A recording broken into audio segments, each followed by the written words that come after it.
Salut à tous amis, c'est Alex Pokémon, on se retrouve aujourd'hui pour une nouvelle vidéo. Aujourd'hui on va parler tout simplement, un nouvel épisode du Pokéinvest, on va parler du retour de la hype, le retour de la hype sur EV8. Beaucoup de gros influenceurs ouvrent des cartes Pokémon, ouvrent du EV8, et donc est-ce que en fait on est de retour sur une hype équivalente à 2021, à Destiny Radieuse, etc. Je pense que c'est ça la question à se poser parce que on a l'impression que c'est une hype de fou, que ça y est, tout le monde se remet à Pokémon, qu'il n'y a plus de EV8 en magasin, etc. Mais est-ce qu'on est vraiment au même niveau que 2021? C'est, je pense, le sujet de cet épisode, de ce podcast. Honnêtement, je vais commencer tout de suite, je vais pas voilà, vous faire attendre. Je ne pense clairement qu'on n'est absolument pas sur une hype équivalente à 2021. Pourquoi? Parce que on est tout simplement out of stock sur une seule série. C'est-à-dire que du courant stellaire, vous en trouvez facilement, du Flamme Nébuleuse, vous en trouvez très facilement, du Mascarade, pareil. Force temporelle, on peut encore en trouver un petit peu, ça devient plus rare, mais il y a encore quelques tripas qui peuvent traîner. Après, à partir de Fire Paradox, il n'y a plus rien, hein, pas le DA pareil, il n'y a plus rien du tout.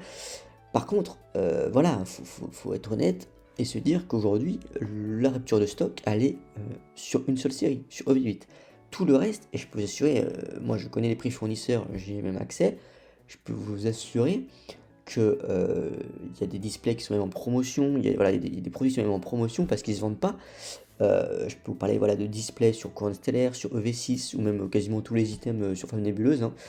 Alors que sur la hype de 2021, on avait tout simplement une hype sur tout. C'est-à-dire que ceux qui étaient déjà dans Pokémon à ce moment-là, moi j'ai repris Pokémon avec Destiny Radieuse, hein, je vous le dis, j'ai aucune honte à le dire, hein. Euh, voilà, j'avais arrêté, comme tout le monde, j'étais à fond dans Pokémon quand j'étais plus jeune, puis j'ai arrêté à partir, je sais plus, peut-être au moment où je suis rentré au collège à peu près, et j'ai repris la hype de 2021, pour tout vous dire.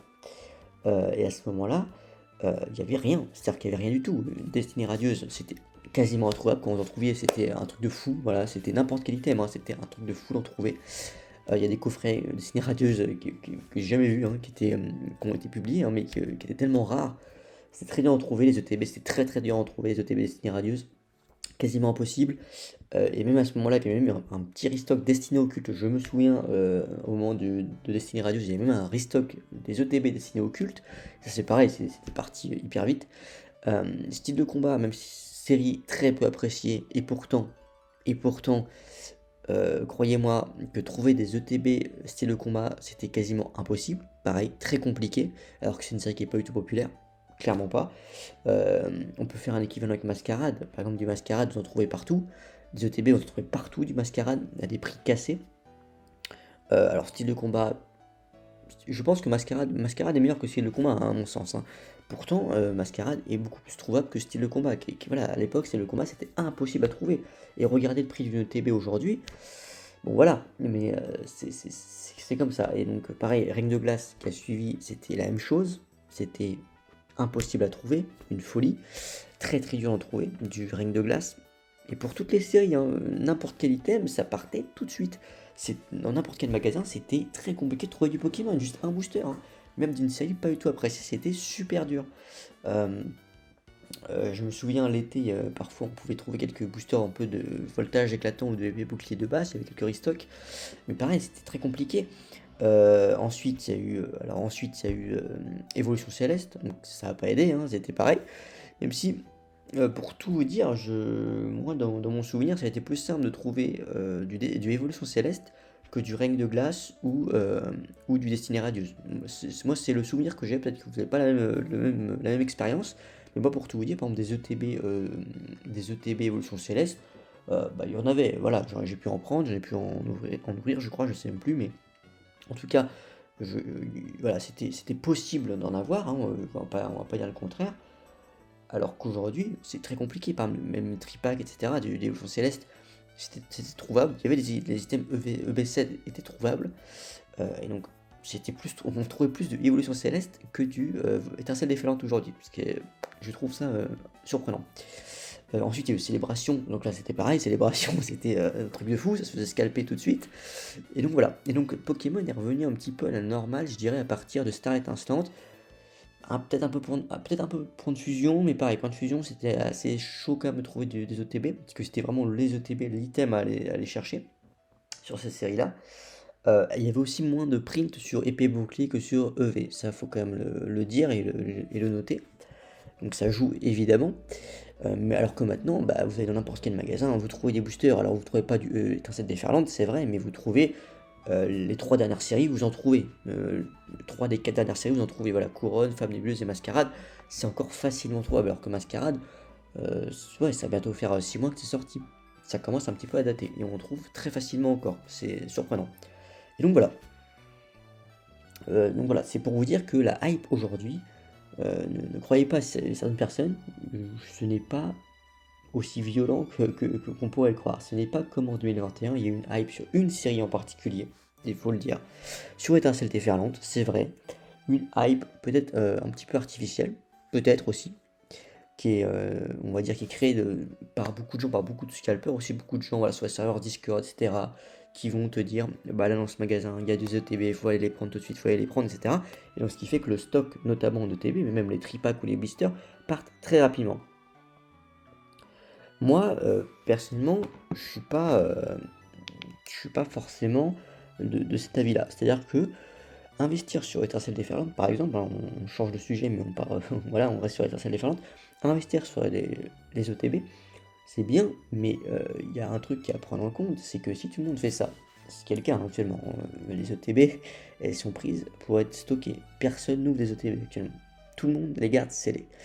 C'est bien, mais pour qu'il y ait des ventes, pour que les gens les achètent, aujourd'hui, vous en achetez une, vous pouvez flip, vous pouvez gagner 10-15 euros, on va dire. Ça se vend à 70-75 euros sur eBay ou sur les plateformes. Sauf que sur eBay, vous avez des frais, hein, c'est pas net pour vous, voilà, mais bref. Passons.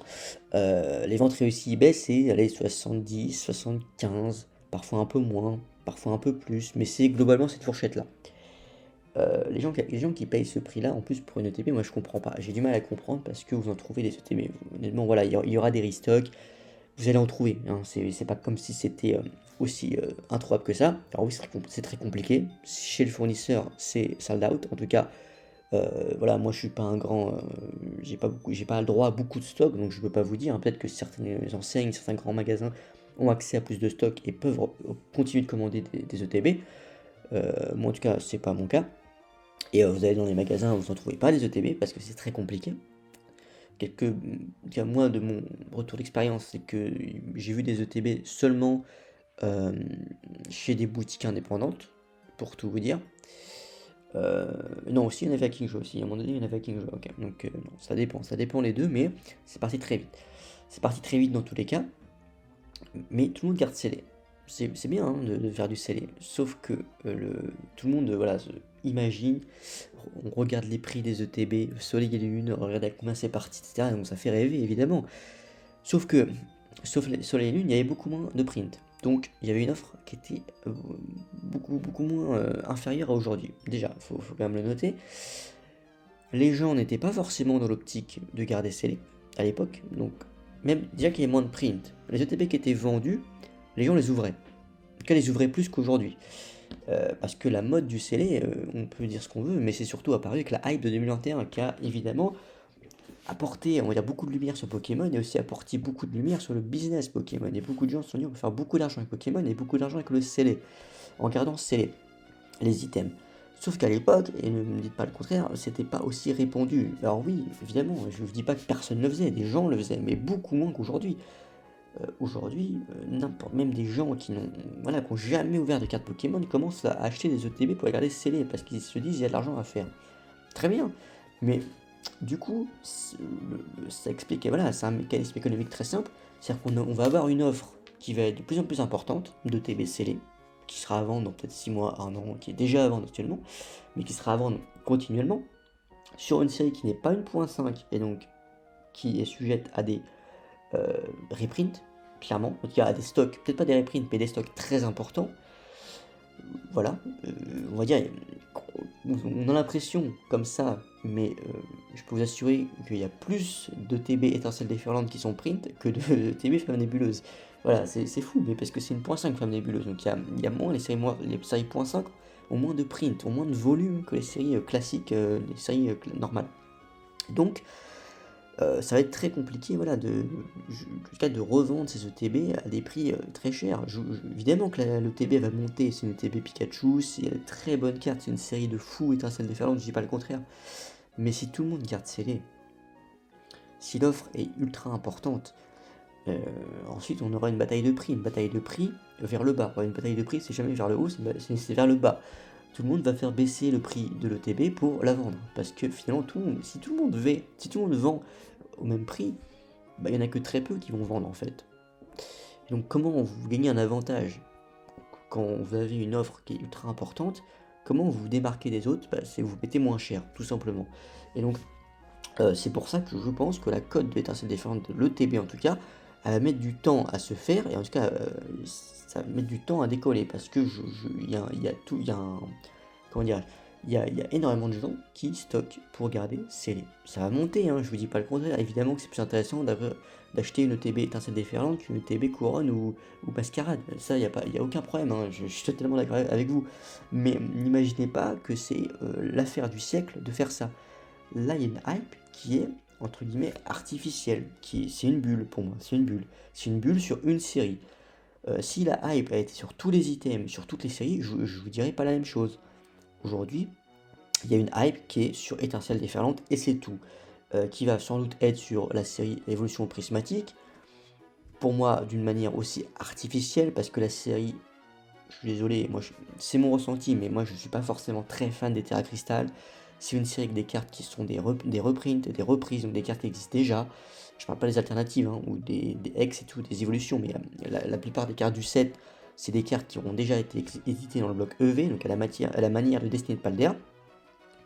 Et donc, en faire une série de dingues, ou même les précos, dès qu'il y a une préco, il y a un lien de préco qui est lancé, les gens se jettent dessus et tout est sold out en 2 minutes. Honnêtement, bon, voilà, peut-être, hein, peut-être que ça va marcher, peut-être que ça va être très dur de trouver aussi du évolution prismatique, mais ça va être la même chose, c'est-à-dire que des gens vont acheter juste pour garder scellé, mais si tout le monde fait ça, bah on a un problème, c'est que si tout le monde fait ça, en fait, c'est très compliqué de faire exploser une cote. Voilà. Pourquoi Soleil et Lune s'expose en prix?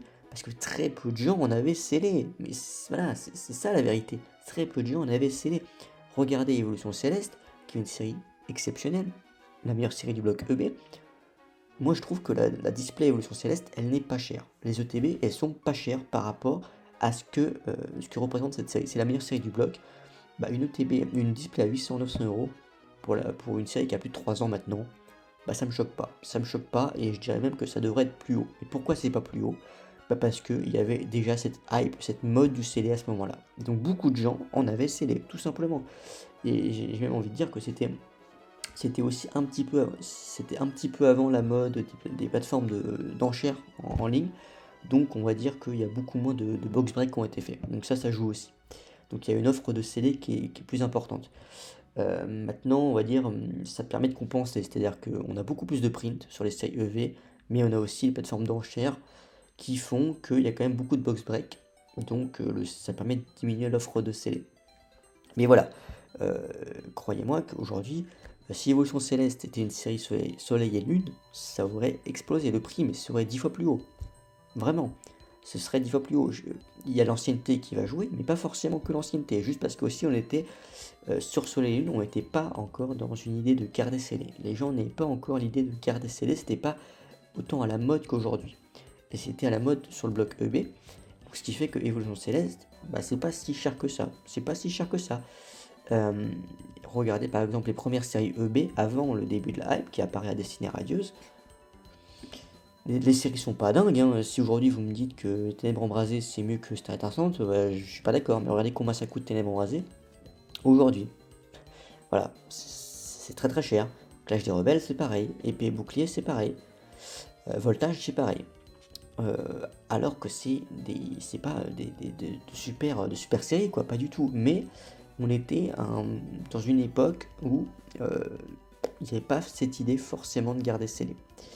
Et donc c'est des séries qui ont beaucoup été ouvertes et l'offre de scellé est très peu importante, parce qu'aussi c'était des séries voilà, qui plaisaient pas forcément, donc les gens ouvraient, n'avaient pas forcément envie de garder ça dans leur collection, donc les gens ouvraient. Et donc une ETB de ces séries-là en scellé ou une display, bah, c'est devenu très très rare.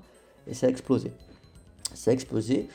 alors qu'une série comme Règne de glace est bien meilleure, mais vraiment bien meilleure que cette série-là. Il n'y a pas non plus 3 ans d'écart entre ces séries. La Display Règne de glace, elle a peut-être 350, 300, ce qui est pas énorme, ce qui est pas énorme du tout par rapport à la série que c'est. Sauf que voilà, on était sur un autre paradigme, on avait changé de mentalité.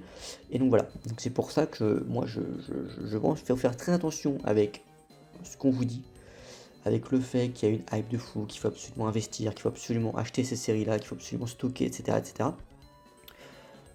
Oui, moi stocker du Pokémon, je vais pas vous dire que c'est une mauvaise idée, c'est toujours une bonne idée. Voilà, Pokémon c'est peut-être le seul investissement au monde où c'est rentable à chaque fois. Voilà, je vous le dis. Alors c'est pas un conseil en investissement, mais si vous achetez prix retail à chaque fois n'importe quel item, il y a quand même de très grandes chances que 2-3 ans après, vous ayez fait à chaque fois de belles plus-values. Mais voilà, mais en tout cas c'est comme ça. En tout cas, étincelle déferlante, il y a beaucoup de gens qui juste gardent scellé.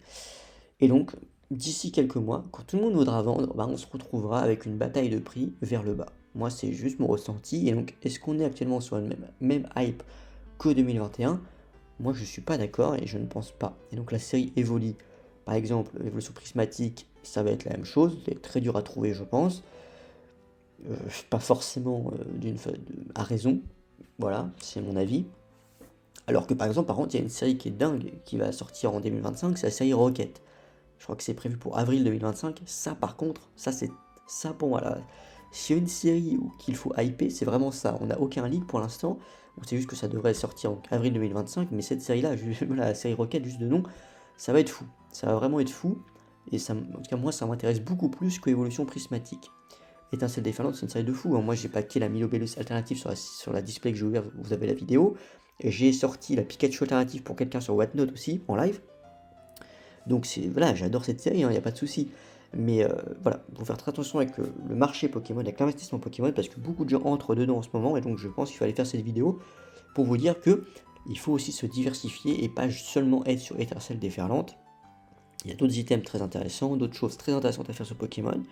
Et c'est pas parce que une série, on va dire, est hype que tout Pokémon est hype. Voilà, c'était ça le sujet de la vidéo. Il n'y a pas une hype aujourd'hui pour moi qui est du même niveau qu'en 2021. On est, voilà, on est sur autre chose. On est sur une hype vraiment spécifique à une série. Pas comme en 2021 où c'était vraiment tout le marché Pokémon, toutes les séries Pokémon qui étaient, on va dire, pour reprendre un terme que les gens en crypto connaissent, toutes les séries Pokémon, tout Pokémon était en bull run. Voilà, clairement. Là, on a une série en particulier et c'est tout. Voilà, ça c'est mon avis. Vous en faites ce que vous voulez, les amis. C'était juste pour faire cette petite vidéo mise au point sur le retour de la hype. Est-ce qu'on était vraiment sur une hype de fou? Est-ce qu'on est au retour sur une hype comme en 2021? Ma réponse, c'est que non. Et que voilà, on est sur une hype artificielle, vraiment spécifique à une seule série. Bientôt deux, avec l'évolution prismatique. Mais que voilà, il y a beaucoup de choses à faire et que si tout le monde fait la même chose, on va se retrouver face à un problème, tout simplement. Ouais les amis, c'était tout pour cette vidéo, c'était Ex Pokémon. N'hésitez pas à me dire votre avis sur cette vidéo, n'hésitez pas à me dire ce que vous pensez un petit peu de tout ça. Je suis curieux de connaître votre opinion. Par exemple, quelqu'un, pour reprendre un commentaire, quelqu'un m'avait dit que sur le présent Pokéinvest, je disais que j'avais du mal à comprendre comment les coffrets Pikachu Zénith Suprême se vendaient moins bien que les ETB. Ils se vendent aussi, hein, attention, mais dans certains magasins, ça c'est juste mon expérience personnelle, je voyais que les ETB partaient plus vite que les coffrets Zénith Suprême. Et je trouvais ça surprenant. Quelqu'un m'a dit que si c'était normal, que c'était logique. Bah écoutez, une ETB d'une série qui vient juste de sortir, ou un coffret Pikachu avec 2 cartes promo très intéressantes, avec 5 boosters d'une série hyper intéressante, peut-être la meilleure série à ouvrir de tout un bloc, Zénith Suprême, qui a maintenant une série qui a plus de 2 ans, voilà, qui a bientôt plus de 2 ans. Enfin, excusez-moi, il n'y a rien d'anormal de penser cela. Moi je trouve ça surprenant que Zénith Suprême se vende moins bien que Étincelle déferlante. C'est mon avis. Mais voilà, c'est comme tout le monde se met dans la tête que Étincelle déferlante est une série de dingue, c'est une nouvelle évolution céleste, il faut absolument investir dessus. Oui, il faut le faire. Je vais pas vous mentir, si vous investissez dessus, vous allez être rentable à un moment donné. Hein. Mais bon, si tout le monde le fait, si tout le monde fait la même chose, on va se retrouver sur un problème. Sur Évolution Céleste, tout le monde ne faisait pas ça. Tout le monde n'avait pas dans l'idée d'investir dessus. Parce que c'était pas aussi populaire, on va dire, qu'à l'époque. parce que Evolution Céleste, même au début, on s'imaginait pas forcément que ça allait exploser à ce niveau-là. Donc voilà, donc Pokémon, c'est une science qui est inexacte. C'est pas parce qu'une série paraît dingue que ça va être la plus chère de tout le bloc ensuite. Voilà, c'est ça que je veux vous dire. Donc c'est pour ça que moi, par exemple, trouver du Zénith Suprême, je trouve que beaucoup de gens ont dormi dessus sur le restock des coffrets Pika. Je pense que beaucoup vont s'en mordre les doigts, mais vraiment. Et que voilà, parfois, faut être focus un petit peu sur tout, et pas seulement sur une série, sur un item en particulier. Voilà, c'est tout pour cette vidéo les amis, n'hésitez pas à venir me rejoindre sur Whatnot. Je live assez souvent et vous avez notamment l'opportunité de récupérer 15 € offerts en description. 15 € que vous pouvez ensuite dépenser chez n'importe quel vendeur ou chez moi quand je suis en live ou même sur mon shop. Avec 15 €, vous avez le droit à 2 boosters et karaté violet offerts. Donc ça vous donne l'opportunité d'avoir 2 boosters EV pour 1 ou 2 euros. C'est le prix de la livraison juste à payer. Ouais les amis, c'était Pokémon, ciao.